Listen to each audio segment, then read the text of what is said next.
Au début de l'année 1876, Paris s'éveille sous un ciel bas et lourd qui ne semble plus vouloir se dégager. Depuis plusieurs semaines, les précipitations sont incessantes sur l'ensemble du bassin de la Seine. La pluie, fine et persistante, sature les sols et gonfle les affluents qui serpentent à travers la campagne environnante. Dans la capitale, les habitants observent avec une curiosité mêlée d'inquiétude le niveau du fleuve qui s'élève de jour en jour, grignotant lentement les berges et les quais de pierre. L'air est chargé d'une humidité froide qui s'insinue partout, dans les vêtements, dans les maisons et jusque dans les fondations de la ville. Le gris du ciel se reflète dans une eau devenue limoneuse, transportant des débris de bois, des branches et des sédiments arrachés aux terres en amont.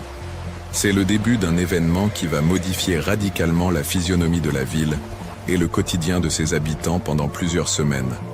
La Seine n'est pas seulement un décor pour les Parisiens de cette fin de 19e siècle, elle est le cœur battant de l'activité économique et logistique. Sur ses rives, on trouve des entrepôts de charbon, des chantiers de bois de chauffage, des marchés au vin et des dizaines de bateaux lavoirs où les blanchisseuses s'activent quotidiennement. En ce mois de février, le rythme habituel se rompt. Les ouvriers des ports doivent remonter les marchandises en toute hâte pour éviter qu'elles ne soient emportées ou gâtées par l'eau. Les berges, habituellement encombrées de charrettes et de chevaux, disparaissent sous une nappe d'eau sombre. Les échelles de crue réparties le long des ponts deviennent l'objet de toutes les attentions. Au pont de l'Alma, le zouave voit l'eau monter au-dessus de ses genoux, puis atteindre sa taille, signe certain que la situation devient exceptionnelle. Dans les quartiers bas de la ville, comme à Grenelle, Javel ou Bercy, l'inondation n'est plus une menace lointaine, mais une réalité concrète qui franchit les seuils des portes. Le système d'égouts, pourtant modernisé sous la direction de l'ingénieur Belgrand quelques années plus tôt, commence à refouler. L'eau ne vient pas seulement du fleuve qui déborde ses quais, elle surgit aussi des profondeurs, remontant par les bouches d'égouts et les caves des immeubles. Les résidents des rez-de-chaussée voient les dalles de leur cuisine s'humidifier, puis de petites flaques se former avant que l'eau ne s'installe durablement. Pour beaucoup, la première réaction est de surélever les meubles. On utilise des briques, des tréteaux ou des cales en bois pour sauver ce qui peut l'être. On déplace les lits et les armoires vers les étages supérieurs, créant un encombrement inhabituel dans les escaliers des immeubles de rapport. La vie quotidienne s'adapte avec une résilience silencieuse. Pour circuler dans les rues transformées en canaux, les services de la ville et le génie militaire interviennent rapidement. Des ouvriers charpentiers assemblent des milliers de planches de sapin pour construire des passerelles de fortune. Ces structures de bois, étroites et parfois oscillantes, sont installées à quelques dizaines de centimètres au-dessus du niveau de l'eau, permettant aux piétons de traverser les carrefours sans se mouiller les pieds. On voit des files d'hommes en redingote et de femmes tenant leurs jupes d'une main, avancer prudemment sur ces chemins de planches. Le bruit des pas sur le bois mouillé remplace le roulement habituel des fiacres sur les pavés. Dans les secteurs où l'eau est trop profonde, le transport se fait par barque. Des bateliers improvisés proposent leurs services pour quelques sous, transportant des passagers d'un bout à l'autre d'une rue submergée. Le travail, pourtant, ne s'arrête pas totalement. Les commerçants dont les boutiques sont inondées installent des étals de fortune sur des tréteaux, à l'entrée de leurs magasins. On vend le pain, le lait et les journaux à travers les fenêtres ou depuis le seuil des portes surélevées par des sacs de sable. Les livraisons de charbon et de bois deviennent complexes. Les livreurs doivent manœuvrer des charrettes lourdement chargées sur des sols meubles et glissants, risquant à tout moment de s'embourber dans la boue que le retrait partiel de l'eau laisse derrière lui par endroits. Les chevaux nerveux renâclent devant les surfaces miroitantes qui cachent les irrégularités de la chaussée. On observe une solidarité de voisinage qui s'organise naturellement. Ceux des étages supérieurs descendent des paniers au bout de cordes pour récupérer les provisions livrées par les commerçants restés au sec. L'architecture de Paris, avec ses immeubles haussmanniens et ses vieux bâtiments du centre, réagit différemment à l'humidité. Les façades en pierre calcaire s'assombrissent, se gorgeant d'eau par capillarité. À l'intérieur des appartements, le papier peint se décolle et l'odeur de moisi devient omniprésente. Les caves, essentielles pour le stockage du vin et du combustible, sont transformées en réservoirs d'eau saumâtre. Le pompage est incessant mais souvent vain tant que le niveau de la Seine ne baisse pas. Dans le quartier du Marais, où les rues sont étroites et le drainage plus difficile, l'eau stagne, créant des reflets immobiles où se mirent les façades anciennes. Les grands boulevards, bien que mieux drainés, ne sont pas épargnés par les infiltrations qui affectent les fondations des nouveaux édifices. L'alimentation de la ville devient un enjeu majeur. Les abattoirs et les halles doivent continuer à fonctionner pour nourrir une population de plus de 2 millions d'âmes. Si les gares ferroviaires restent pour la plupart au sec, l'acheminement des denrées depuis les entrepôts vers les quartiers inondés est ralenti. Le prix de certains produits frais augmente légèrement, reflétant les difficultés de transport. Cependant, les marchés de quartier maintiennent une activité minimale. On voit des ménagères discuter du niveau de l'eau tout en choisissant leurs légumes, le quotidien reprenant ses droits malgré l'aspect lacustre de leur environnement. Les écoles, dans les zones les plus touchées, ferment leurs portes ou déplacent les classes dans les salles des mairies situées sur des points hauts. Les communications au sein de la cité sont perturbées mais pas rompues. Le service postal est maintenu au prix d'efforts considérables. Les facteurs parcourent leur tournée en barque ou en utilisant les passerelles, portant les sacoches de cuir sur l'épaule. Les dépêches télégraphiques continuent de circuler, bien que certains câbles souterrains souffrent de l'humidité. La presse parisienne, très active, publie chaque jour des bulletins sur l'état de la crue, donnant les cotes précises relevées aux différents ponts. Les Parisiens lisent ces nouvelles avec passion, comparant la situation actuelle aux grandes crues du passé, comme celle de 1802 ou de 1844. Les photographes de l'époque, équipés de leurs lourdes chambres noires, s'installent sur les ponts pour immortaliser les rues transformées en rivières, documentant pour la première fois avec une telle précision l'impact d'une catastrophe naturelle sur l'urbanisme moderne. L'interaction sociale change de nature dans ce contexte exceptionnel. Les barrières habituelles entre les classes sociales s'estompent parfois le temps d'une entraide sur une passerelle ou lors du chargement d'une barque. On se conseille sur les meilleures méthodes pour protéger les boiseries ou pour évacuer l'eau des sous-sols. Les cafés, centres de la vie publique parisienne, deviennent des observatoires. On s'y retrouve pour commenter la montée des eaux, à l'abri des vitrines qui, par endroits, affleurent le niveau du fleuve. L'éclairage public au gaz, fierté de la capitale, subit des avaries. Dans certaines rues, les canalisations de gaz sont envahies par l'eau, éteignant les lanternes et plongeant des quartiers entiers dans une obscurité inhabituelle à la tombée de la nuit. Les habitants utilisent alors des lampes à pétrole ou des bougies, dont les lueurs vacillantes se reflètent sur la surface sombre des eaux qui recouvrent le pavé. Le soir venu, l'atmosphère de Paris devient étrange et silencieuse. Le grondement habituel de la ville, fait de sabots de chevaux et de roues de fer sur le pavé, est étouffé par l'eau. On n'entend plus que le clapotis du fleuve contre les murs des quais et le murmure des courants qui s'engouffrent dans les rues adjacentes. Les silhouettes des ponts se détachent sur un ciel sombre, leurs arches semblant prêtes à être englouties par la masse liquide. Le passage d'une patrouille de police en barque, avec une lanterne à l'avant, projette des ombres mouvantes sur les façades des immeubles.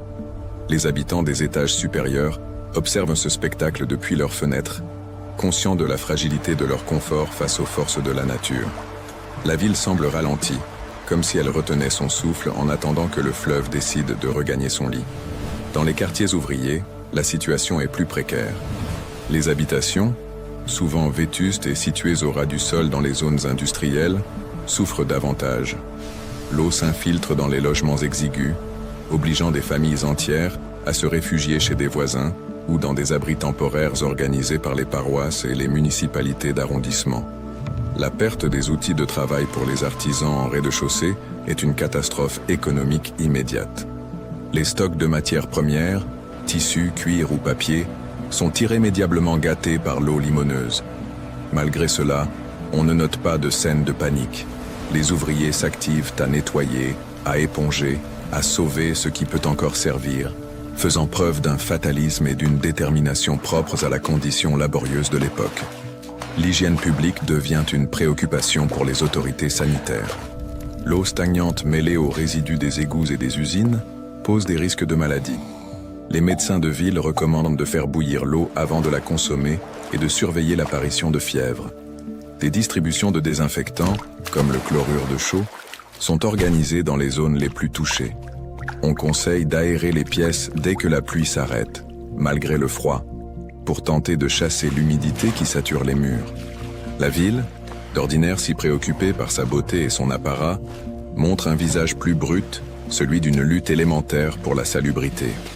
À mesure que les jours passent, la crue finit par atteindre son pic. Les ingénieurs surveillent avec une attention extrême la résistance des ponts.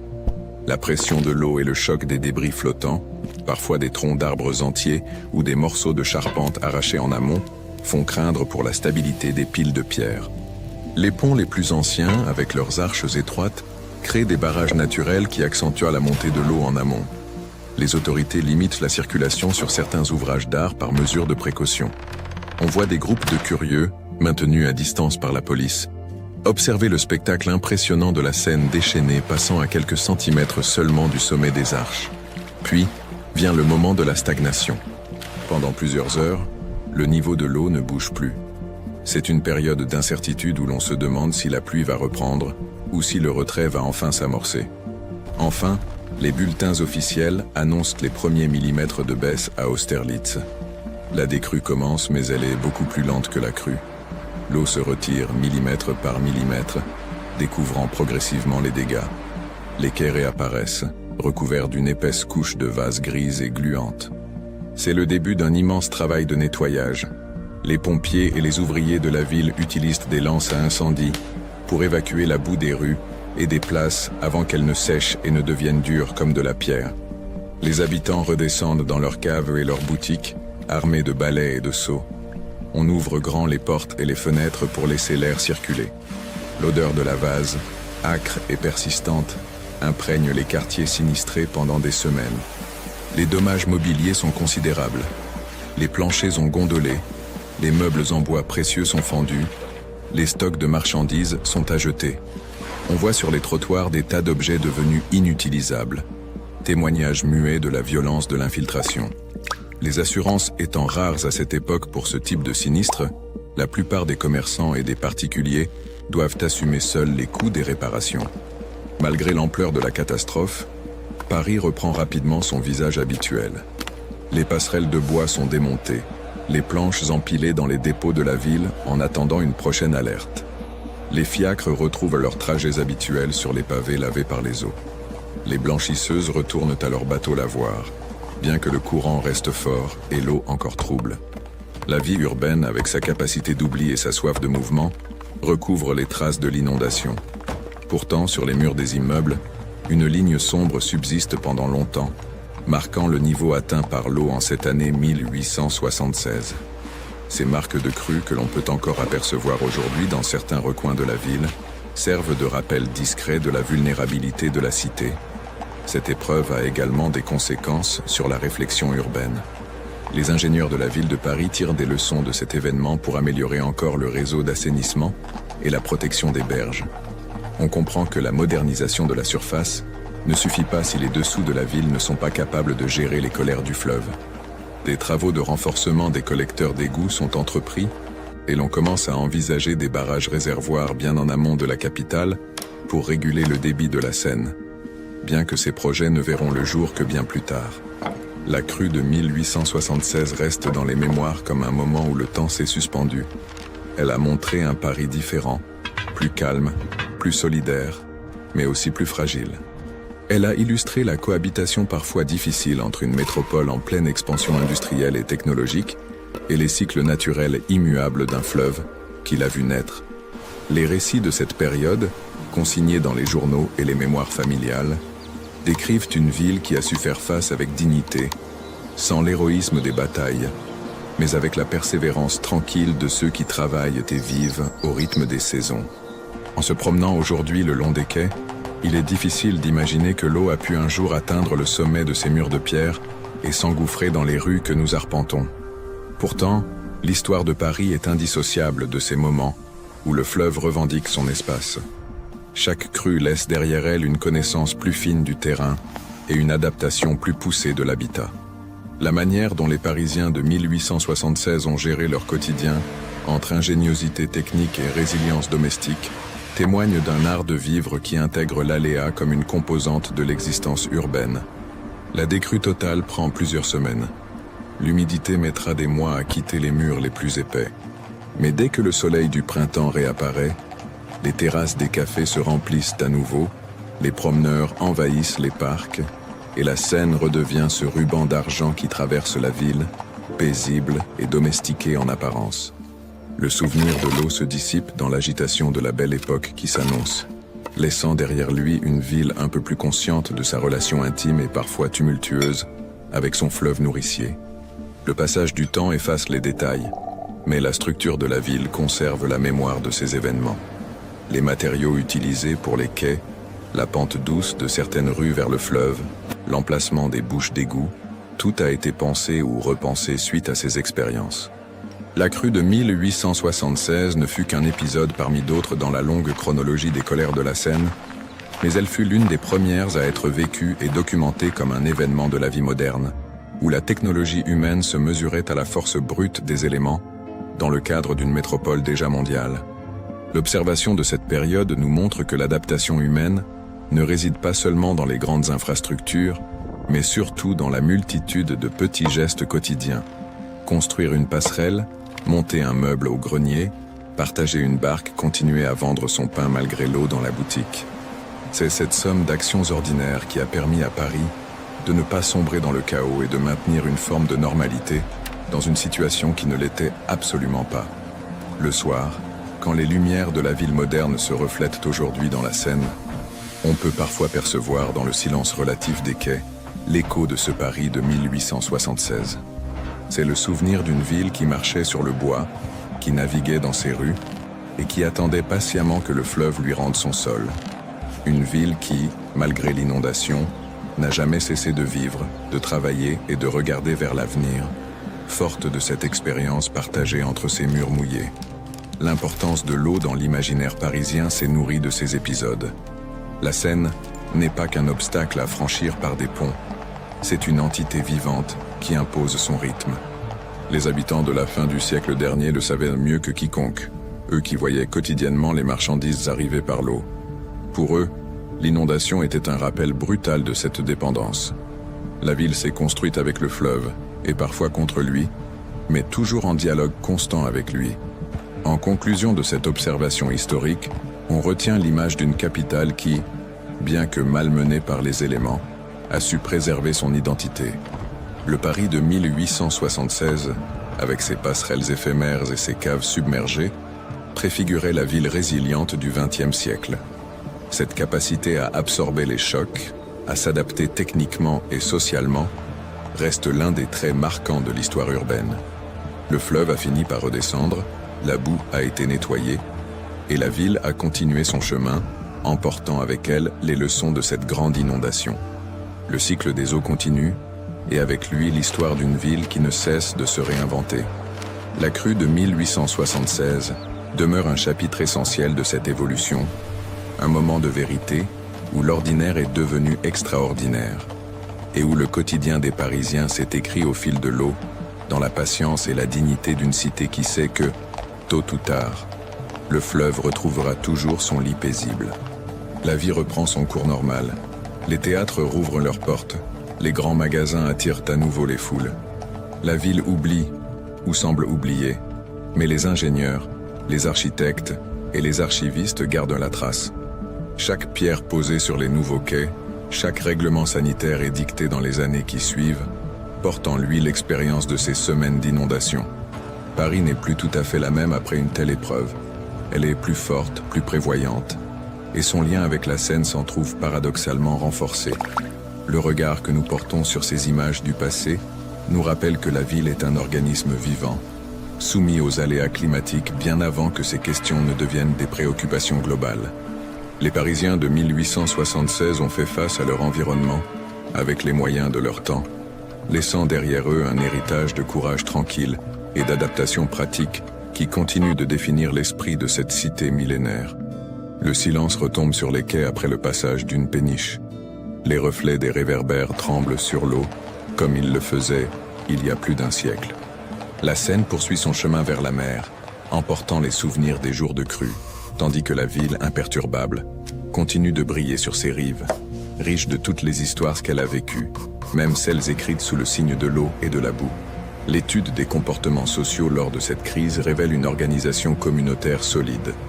Les mairies d'arrondissement sont devenues des centres de distribution de secours et d'information. On y affichait les avis officiels, les conseils d'hygiène et les listes de dons.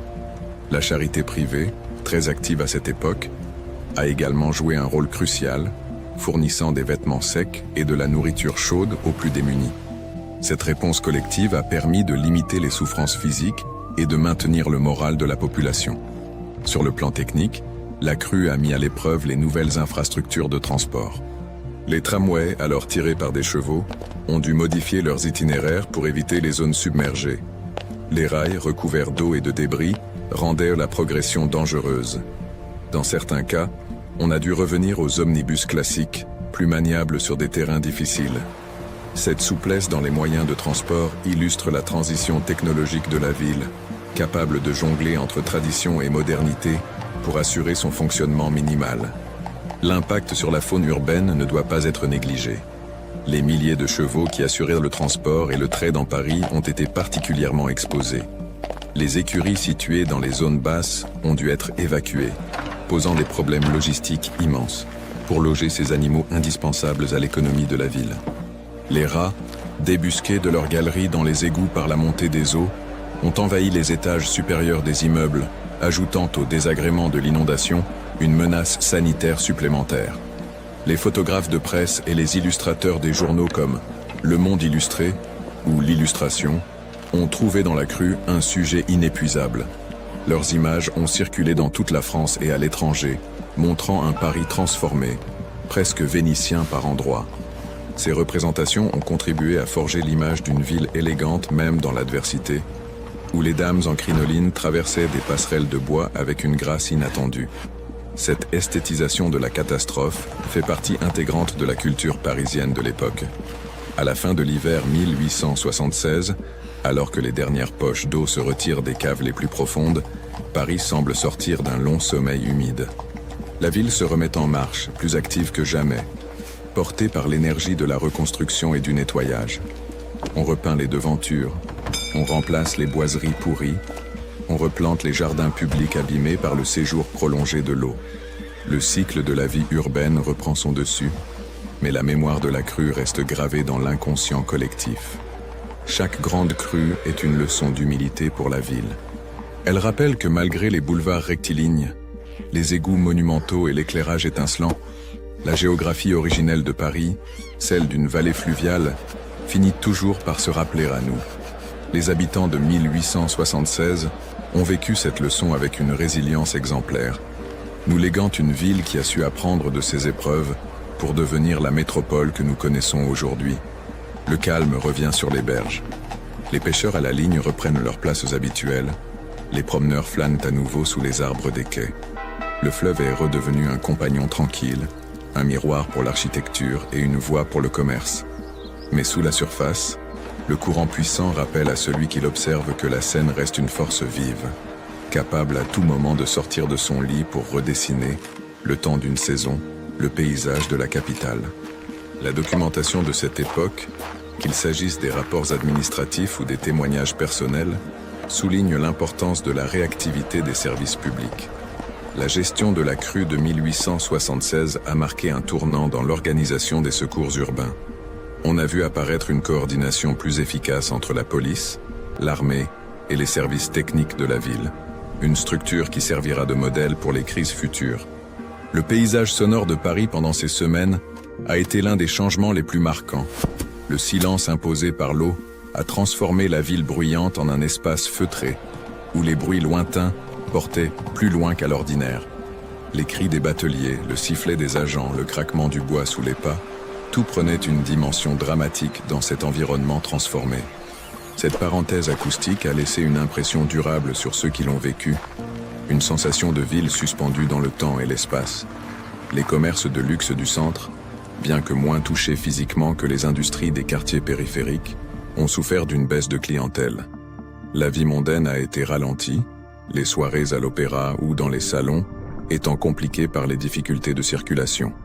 Cela a créé une atmosphère de recueillement forcé, une pause dans le tourbillon de la vie parisienne. Cependant, dès que l'eau s'est retirée, La soif de divertissement a repris avec une intensité accrue, comme pour compenser ces semaines de privation. La reconstruction des stocks et la remise en état des outils de production ont stimulé l'activité économique au printemps suivant. Les artisans charpentiers, les peintres, les maçons ont été sollicités de toutes parts pour effacer les traces de l'humidité. Cette période de travaux a contribué à l'effacement rapide des stigmates visibles de l'inondation, redonnant à Paris son lustre habituel avant l'arrivée de la saison touristique et des grandes foires commerciales. L'héritage de la crue de 1876 se retrouve aussi dans la littérature et les arts de l'époque. Plusieurs écrivains ont puisé dans ces décors lacustres pour nourrir leurs récits, décrivant la ville sous un jour fantastique ou mélancolique.